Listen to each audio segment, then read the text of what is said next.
રખડતા ઢોરને પકડી પાડવા મામલે રાજકોટ મહાનગરપાલિકાની કચેરી ખાતે રાજપૂત કરણી સેના અને માલધારી સમાજ સહિતના અન્ય સમાજ દ્વારા ઉગ્ર સૂત્રોચ્ચાર કરી વિરોધ નોંધાવવામાં આવ્યો હતો.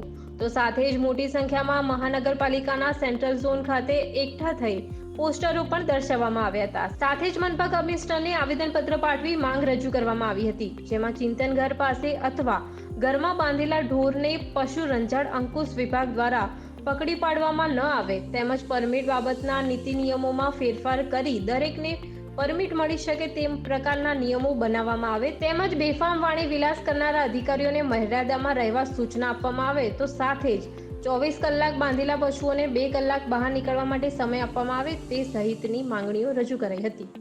મારું નામ છે કલ્પેશ ગમારા. આજરોજ ગૌપ્રેમીઓ, જુદા જુદા સંગઠનના લોકો તેમજ જુદા જુદા ધર્મના લોકો, હિન્દુ મુસ્લિમ સર્વે સાથે મળીને કોર્પોરેશનમાં રજૂઆત કરવા આવ્યા છીએ. તેથી 31 ડિસેમ્બરનું અલ્ટિમેટમ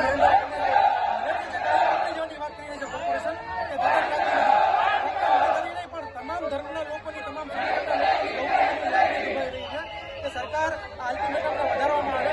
એવી છે કે પહેલા તમને વૈકલ્પિક જગ્યા આપો અને જેમની પાસે ઘરે જગ્યા છે તેમને રહેવા માટેની પરવાનગી આપો, કેમ કે 2-3 ગાયોવાળા 15-20 કિલોમીટર દૂર ન જઈ શકે. પોતાની ઘરે જગ્યા છે તમે ગાયો રાખવાની જગ્યા આપો તેવી માંગણી સાથે અમે સૌ ગૌપ્રેમીઓ જે આવ્યા છીએ અને રજૂઆત કરવા જઈ રહ્યા છે કમિશનર એટલે કે જગ્યા આપી દો, પછી આવા 31 ડિસેમ્બરના અલ્ટિમેટમ રજૂઆત હતી. એ લોકોનો નિયમ એવો છે કે 31 ડિસેમ્બર સુધીમાં તમારે તમારી ગાયોનું લાયસન્સ લઈ લેવું પડશે. લાયસન્સમાં એવો નિયમ રાખેલો છે કે ટાઇટલ ક્લિયર જગ્યા હશે તો જ તમને લાયસન્સ મળશે. હવે માલધારી જે સમાજ છે તે પોતાનો વાલો કરેલો ગરીબ સમાજ ઝૂંપડામાં રહેતો હોય અને આપણે બધાને ખ્યાલ જ હશે કે રાજકોટ છે 40%થી વધુ સૂચિત છે, તો ટાઇટલ ક્લિયર જગ્યા આ સમાજ ક્યાંથી લઈ આવી શકે? એટલે એક માંગણી એવી છે કે જે લોકો પાસે એપ્રુવલની જગ્યા છે, જેનું લાઇટ બિલ ભરે છે, વેરા બિલ ન ભરતા હોય, તો એવા લોકોને રહેવાની પરમિશન આપે અને એ શરતે આપે કે ગાયો બહાર ન નીકળે. પણ એવા લોકોને પરમિશન આપે એટલે આ જે નિયમ છે કે ઘરમાંથી ગાયો પકડી જશે, એના કારણે ઘર્ષણ થઈ રહ્યા છે. બહેનો દીકરીનો જે વિડીયો જોઈ રહ્યો છે તે કેમ શરમજનક બાબત છે. તો અમારી વિનંતી છે કે જગ્યા આપો, પછી આવા કાયદા નાખો.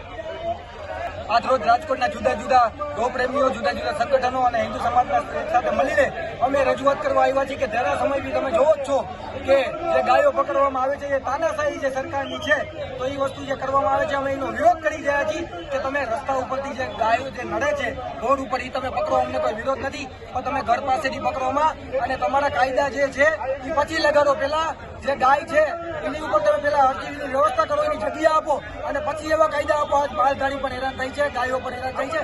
વચમાં ઢોલ દબાવવામાં પણ તમે જોવો જ છો, અવારનવાર વિડીયો તમારી સામે આવતા હોય છે અને બધું મૃત્યુ થઈ રહ્યા છે. તો આ વસ્તુ ન થાય. એ કોઈ પણ એક ભાઈ હતા માલધારીને અહીંયાથી રાજકોટથી લઈને ગયા બારગામ ગામડે ગયા ગાયોને બેસું લઈને પોતે 10 લાખ રૂપિયાનો એની પાસે માલ ઢોર હતો અને પછી 2 લાખ રૂપિયામાં અહીંયા લીધું, કેમ કે ગામવાળા કહે કે તમારે રહેવું તો રહ્યો, ગાય ભેંસ અહીંયા નહીં રહી શકે. તો એ ક્યાં જાય માણસ? પછી અત્યારે સામાન્ય 10-12 હજાર રૂપિયાની નોકરી કરે છે અને એ પરિવારે ઓલું કરી નાખ્યું અને ગાયોને એ પણ બધું મૂકી દીધું છે. તો આજ તમે ન્યાય કરો તો બધી બાજુ અડકો ન્યાય કરો. અમે એવું કહી અત્યારે તમે પકડો, રોડ ઉપરથી પકડો, પણ ઘર પાસેથી ન પકડો અને જે આ ઢોલ ડબ્બે ને એ બધું જે મૃત્યુ બને છે એ ન થવો જોઈએ એવી આશા રાખી છે.